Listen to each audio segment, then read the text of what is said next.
ঈদযাত্রায় এবারও যানজটের আশঙ্কা ঢাকা টাঙ্গাইল মহাসড়কে।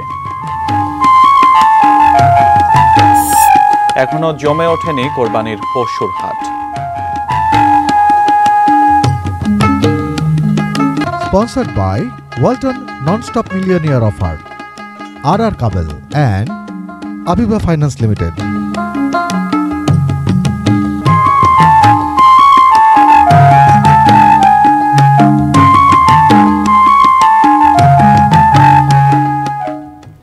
এটিএন নিউজ দেখছেন, আমন্ত্রণ জানাচ্ছি দেশের খবরে। আজ আপনাদের সাথে আছি আমি সিয়াম রিজওয়ান। এতক্ষণ সংবাদ শিরোনামগুলো শুনছিলেন। বিস্তারিত। ঈদে বাড়ি ফেরা মানুষের জন্য কতটা প্রস্তুত ঢাকা টাঙ্গাইল মহাসড়ক? প্রতিবারের মতো এবারও কি হতে পারে ভোগান্তি, নাকি ঈদ যাত্রা হবে স্বস্তির? ঢাকা টাঙ্গাইল মহাসড়ক ঘুরে আরও জানাচ্ছেন সহকর্মী স্বপন আহমেদ।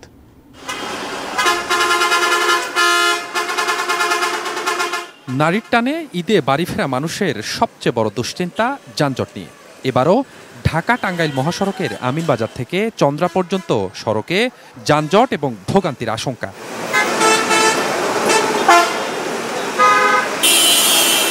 মহাসড়কটির সাভারে ইপিজেড এলাকায় বিআরটি-এর উড়াল সড়কের কাজ চলছে। এতে 2 লেনের রাস্তা পরিণত হয়েছে 1 লেনে। আবার কোথাও কোথাও সড়ক অনেক সরু। আবার সড়কটির অনেক জায়গাতেই পরিবহনগুলোর যত্রতত্র যাত্রী উঠানো। এটি যে যানজটের অন্যতম কারণ হতে পারে তা অকপটে স্বীকার করলেন পরিবহন চালকরাও। এই যে রাস্তা মাঝখানে আছে তোলা মানে এটা রাস্তা যানজট করা, এটা আমার রং। গরুর গাড়ি খাবার ব্যাংক তো প্রতি বছরই বলে যে সরকার 2-3 দিন আগে বন্ধ হবে, কিন্তু বন্ধ তো আর হয় না। লোকাল গাড়িগুলোকে একটু যদি প্রশাসন যদি রাস্তার সাইড করে দাঁড়াতে দেয় তাহলে হয়তো এই যানজটটা আর থাকবে না। তবে ঈদযাত্রায় পরিবহনগুলোর নৈরাজ্য রুখতে এবং যাত্রীদের ভোগান্তি এড়াতে সব ধরনের প্রস্তুতি নিয়েছে হাইওয়ে পুলিশ। করা হয়েছে বিশেষ টিম। এবারও তদারকি করা হবে ড্রোনের মাধ্যমে। 12 তারিখ থেকে আমাদের তৎপরতা বাড়বে। মানে আমি সবসময় আমাদের টহল পুলিশ থাকে, আমরা ডিউটি করি এবং 12 তারিখ থেকে আমাদের ঈদ প্রোগ্রাম শুরু হবে, যাতে ঈদে কোনো রকম যানজট এবং কোথাও কোনো সমস্যা তৈরি না হয়। সড়ক মহাসড়কে উন্নয়ন কর্মকাণ্ড চলমান। সবার চাওয়া যানজটমুক্ত সড়ক এবং ভোগান্তিমুক্ত ঈদযাত্রা। Swapan Ahmed, ATN News, Dhaka. এবার কোরবানির হাটের খবর।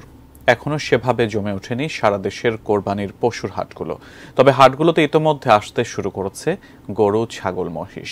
বিক্রেতারা জানিয়েছেন এবার হাটগুলোতে যে পরিমাণ গরু আছে তাতে সংকট হবে না। গরু লালন পালনে খরচ বাড়ায় দাম কিছুটা বাড়তি। এ পর্যন্ত বাজারে যে পরিমাণ ক্রেতা তা গত বছরের চেয়ে কম। গরুর চাহিদার বিষয়ে বিক্রেতারা জানান এখনো তেমন দরদাম না হলেও যারা আসছেন তাদের মধ্যে ছোট ও মাঝারি আকারের গরুর চাহিদা বেশি। তবে 2-1 দিনের মধ্যে জমে উঠবে পশুর হাটগুলো।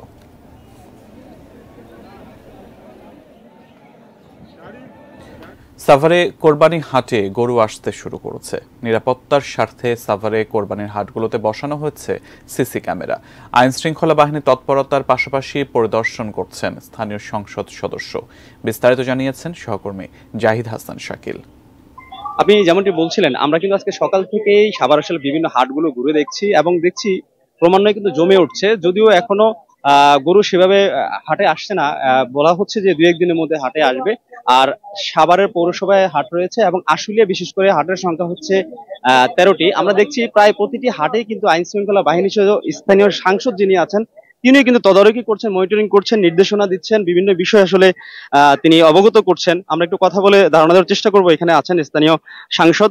আশা করি প্রত্যেকটি হাটেই আইন শৃঙ্খলা পরিস্থিতি বিগত দিনেও ভালো ছিল, এবারও অন্তত আরো ভালো থাকবে। ধন্যবাদ আপনাকে। যেমনটি বলছিলেন স্থানীয় সংসদ সদস্য, আসলে নিরাপত্তার বিষয়টি কিন্তু তারা জোর দিয়েছেন এবং পাশাপাশি আরেকটু বলে রাখি গরুর হাটের বিষয়ে আমরা দেখছি যে এখানে তুলনামূলক দেশি গরু অর্থাৎ ছোট মাঝারি গরুর চাহিদাই কিন্তু ক্রেতাদের মাঝে বেশি রয়েছে।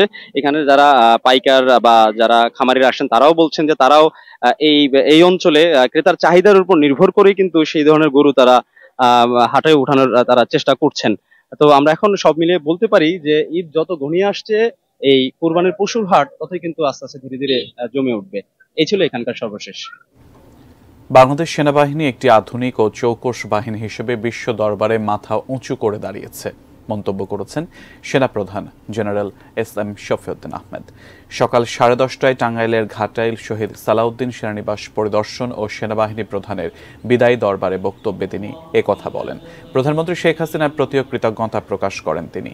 দরবারে সেনাবাহিনী প্রধানকে স্বাগত জানান 19 পদাতিক ডিভিশন এবং শহীদ সালাউদ্দিন সেনানিবাসের area commander major general Hussain Mohammad Masihur Rahman. Ghatail সেনানিবাস আর্মার্ড কোর সেন্টার অ্যান্ড স্কুলের প্যারেড গ্রাউন্ডে সেনাপ্রধানকে সেনাবাহিনীর আর্মার্ড কোর অফ ইঞ্জিনিয়ার্স এবং ইনফ্যান্ট্রি রেজিমেন্টের চৌকস দল গার্ড অফ অনার প্রদান করে। বাংলাদেশ বিমান বাহিনীর প্রধান এয়ার মার্শাল হাসান মাহমুদ খান বলেছেন, পাহাড়ে শান্তি ফেরাতে যৌথ বাহিনীর সাথে বিমান বাহিনীও সমানভাবে কাজ করে যাচ্ছে। বুধবার বেলা 11টায় জাতির পিতা বঙ্গবন্ধু শেখ মুজিবুর রহমানের সমাধিতে শ্রদ্ধা নিবেদন শেষে সাংবাদিকদের প্রশ্নের জবাবে তিনি এসব কথা বলেন। এর আগে নতুন বিমান বাহিনীর প্রধান টুঙ্গিপাড়া পৌঁছে বঙ্গবন্ধুর সমাধিতে পুষ্পস্তবক অর্পণ করে শ্রদ্ধা নিবেদন করেন। এ সময় টুঙ্গিপাড়া উপজেলা নির্বাহী কর্মকর্তা মোহাম্মদ মইনুল হক, পৌর মেয়র শেখ তোজাম্মেল হক টুটুল, উপজেলা আওয়ামী লীগের সহসভাপতি ইলিয়াস হোসেন সহ বিমান বাহিনীর ঊর্ধ্বতন কর্মকর্তারা উপস্থিত ছিলেন।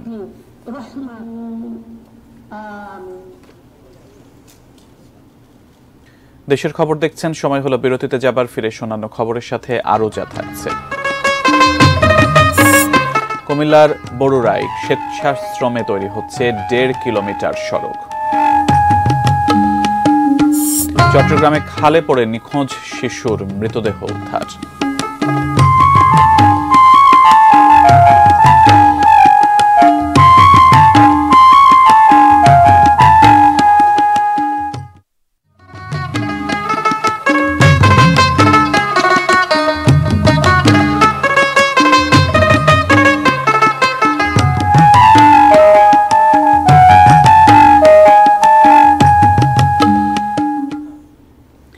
বিরতির পর আমন্ত্রণ, আপনারা দেশের খবর দেখছেন। উপায় ছিল না বলে শহরে যেতে হতো 15 কিলোমিটার পথ ঘুরে। সে কষ্টের দিন শেষ হয়ে আসছে কুমিল্লার বড়ুরা উপজেলার খোশবাস দক্ষিণ ইউনিয়নের 10 গ্রামের মানুষের। স্বেচ্ছাশ্রমে তারা নিজেরাই তৈরি করছেন 1.5 কিলোমিটার সড়ক। কুমিল্লা প্রতিনিধি খায়রুল হাসান মানিকের তথ্য, ছবিতে বিস্তারিত ডেস্ক রিপোর্টে। পথিকী পথ সৃষ্টি করে নেয় বলে একটি প্রচলিত কথা আছে। এ যেন তারই প্রতিফলন কুমিল্লার বরুড়া উপজেলার খোশবাসে। যে পথ কখনোই ছিল না, সে পথ তৈরি করে নিলেন বরুড়ার খোশবাস দক্ষিণ ইউনিয়নের 10 গ্রামের মানুষ সদিচ্ছায়, স্বেচ্ছাশ্রমে। সেই পথ ধরেই হেঁটে চলেছে ভবিষ্যৎ প্রজন্ম। খোশবাস দক্ষিণ ইউনিয়নের জয়নগর এবং আশপাশের 10টি গ্রামের মানুষকে বরুড়া পৌর সদরে যেতে হয় 15 কিলোমিটার ঘুরে। ট্রাক্টর কিংবা ফসল আনা নেয়ার ছিল না কোনো উপায়। অতঃপর গ্রামবাসীর ক্লান্তিহীন শ্রমে বিলের মধ্যে তৈরি হচ্ছে এই মাটির সড়ক। সড়কটি দেওরা গ্রামের গুইলগুল্লা মার্কেট থেকে উপজেলার খোশবাস দক্ষিণ ইউনিয়নের জয়নগর গ্রামে গিয়ে মিলবে। শেষ হবে দেওরা, জয়নগর, কালামুড়ি, ছালিয়া, ভদ্রারপাড়, হোসেনপুর, আরিফপুর, মুশকিপুর ও জাঙ্গালিয়া গ্রামের মানুষের কষ্টের দিন। বর্ষার সময় আমরা স্কুলে প্রায় আসতে পারতাম না, কাদা রাস্তা দিয়ে আসতাম। আমাদের অনেক অসুবিধা হতো। এখন এই রাস্তাটা বানানো আমাদের অনেক সুবিধা হচ্ছে। এই রাস্তাটা হতে অল্প সময়ে তারা এখন স্কুলে আসতে পারতেছে। পথটি তৈরি হচ্ছে স্বেচ্ছাশ্রমে। যারা কায়িক শ্রম দিতে পারছেন না, তারা করছেন আর্থিক সহযোগিতা। এরই মধ্যে 1.5 কিলোমিটার সড়কের 1 কিলোমিটার দৃশ্যমান। আর কিছুদিনের মধ্যে বাকি 1.5 কিলোমিটারের কাজও শেষ হয়ে যাবে। সব কৃষক একযোগ হইয়া মনে করেন রাস্তার মধ্যে শুধু কাজের লাগে প্রস্তুত হয়। জমি দিছি এবং আমরা এটা মধ্যে শ্রম দিতে আছি নিজে ইচ্ছাকৃতভাবে জনগণের উপকারের স্বার্থে। এই রাস্তাটা ওয়াতে আমরা কত উপকার হয়েছে। আমরা একটা ভালো পরিবহন ব্যবস্থার জন্য এটা করেছি। যদি এটা হয়ে যায়, তার উৎপাদন ব্যয় কমে যাবে, সে উদ্বুদ্ধ হবে সে কৃষিকাজে। সম্মিলিত প্রচেষ্টাতেই আসে সফলতা। এই পথ তারই দৃষ্টান্তমূলক অনুপ্রেরণা। Shaon Mahfuz, desk report, ATN news. খাদ্যে ভেজাল রোধে কুষ্টিয়ায় কাজ করছে ভ্রাম্যমাণ নিরাপদ খাদ্য পরীক্ষাগার। তাতে সাধারণ মানুষের মাঝে ফিরছে আস্থা ও স্বস্তি। নিরাপদ খাদ্য নিশ্চিত করতে নিয়মিত অভিযান এবং ভ্রাম্যমাণ পরীক্ষাগার পরিচালনার দাবি ভোক্তাদের। কুষ্টিয়া প্রতিনিধি শরীফুল ইসলামের পাঠানো তথ্য, ছবি নিয়ে আরেকটি ডেস্ক রিপোর্ট দেখুন। সময়ের দুশ্চিন্তার বড় কারণ ভেজাল খাদ্য। অনিরাপদ খাবার খেয়ে দুরারোগ্য নানা রোগে আক্রান্ত হচ্ছেন শিশু থেকে সব বয়সী মানুষ। বাড়ছে চিকিৎসা ব্যয়, বেড়েছে অকাল মৃত্যুও। 2019 সালের ডিসেম্বরে ভ্রাম্যমাণ নিরাপদ খাদ্য পরীক্ষাগার উদ্বোধন হয় রাজধানীতে। পর্যায়ক্রমে প্রতি জেলায় এই পরীক্ষাগারের কাজ করার কথা। কুষ্টিয়ায় কাজ শুরু করেছে ভ্রাম্যমাণ নিরাপদ খাদ্য পরীক্ষাগার। নিরাপদ খাদ্য অধিদপ্তরের এই উদ্যোগে খুশি সাধারণ মানুষ। চেকটা করার ফলে আমরা জানতে পারতেছি যে আসলে এখানে ভেজাল। তো যখন আমরা একটা জানতে পারছি যে এখানে খাদ্যে ভেজাল আছে, তো নেক্সট টাইম তো আমরা আসবো না। অবশ্যই কন্টিনিউ করা উচিত এবং প্রত্যেকটা জায়গায় করা উচিত। মানুষ নিরাপদে খাবার খাইতে পারবে, ভালো মানসম্মত খাবার খাইতে পারবে। এই কার্যক্রমকে খাদ্য প্রস্তুতকারী প্রতিষ্ঠানগুলো সাধুবাদ জানালেও এখন সতর্ক তারা। নিজেদের শুধরানোরও প্রতিশ্রুতি দিচ্ছেন। যাতে নিরাপদভাবে আমরা খাদ্য আমাদের কাস্টমারকে প্রোভাইড করতে পারি, আমরা তো শেষ চেষ্টা করব। ভালো জিনিস আমি ভালো মানুষকে খাওয়াতে পারছি, আমার কাছে ভালো লাগছে এবং আমার থেকে যারা কিনবে তারাও বেশ সন্তুষ্ট হবে। প্রাথমিক পর্যায়ে সতর্কতামূলক ব্যবস্থা নিলেও পরবর্তীতে অর্থদণ্ড সহ আইনগত ব্যবস্থা নেওয়া হবে বলে জানালেন কর্মকর্তারা। প্রায় 6টি পাউরুটির নমুনা, 2টি হলুদ এবং 1টি ঘির স্যাম্পল টেস্ট করেছি। তো এর মধ্যে আসলে 4টি পাউরুটি ভালো পেয়েছি। বনফুড তাদের এই পাউরুটিতে অত্যাধিক পরিমাণে পটাশিয়াম পরিমাণ শনাক্তকরণ হয়েছে। আমরা সেগুলো কালকে জব্দ করে ধ্বংস করে ফেলেছি। একটা ঘি সেখানে কোনো বনস্পতি আছে কিনা, সেখানে কোনো স্টার্চ বা পটেটো মেশ ব্যবহার করা হচ্ছে কি না, এটা আমরা পরীক্ষা করে দেখলাম যে না, এই ঘিটা অনেক সুন্দর আছে এবং ওকে। মাঝে মধ্যে নয়, কুষ্টিয়ার 22 লাখ মানুষের জন্য ভ্রাম্যমাণ নিরাপদ খাদ্য পরীক্ষাগারের কার্যক্রম নিয়মিত চালু রাখার দাবি সর্বসাধারণের। Sanjida Sylvia, desk report, ATN news. দেশের খবর থেকে আবারও বিরতিতে যাচ্ছি, ফিরছে কিছুক্ষণ পর।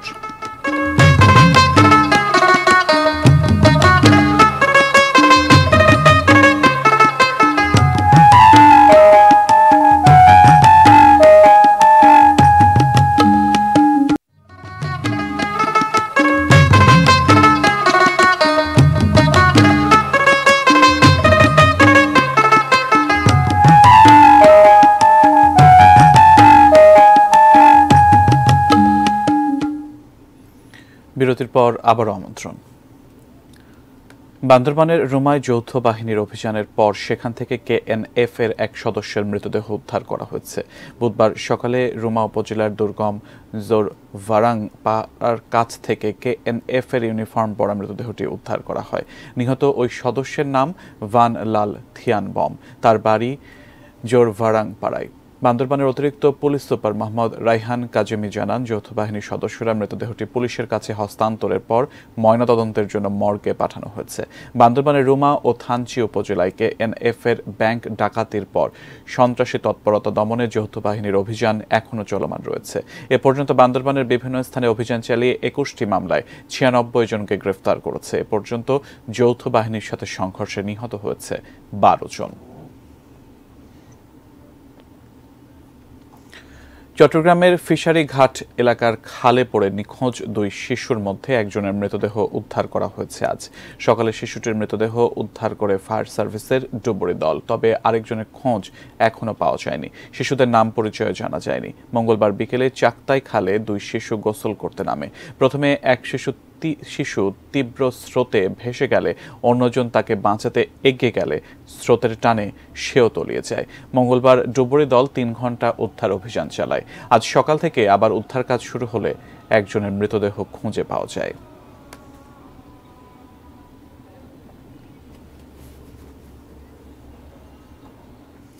শেষ করব দেশের খবর, তবে তার আগে এক নজরে সংবাদ শিরোনামগুলো জানিয়ে দেব আরেকবার।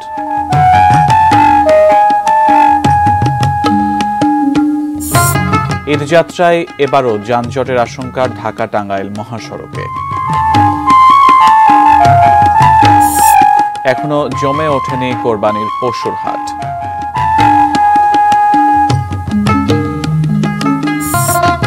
কুমিল্লার বরুড়ায় স্বেচ্ছাশ্রমে তৈরি হচ্ছে 1.5 কিলোমিটার সড়ক। এবং চট্টগ্রামে খালে পড়ে নিখোঁজ শিশুর মৃতদেহ উদ্ধার। Sponsored by Walton Non-Stop Millionaire Offer, RR Kabel and Abiba Finance Limited.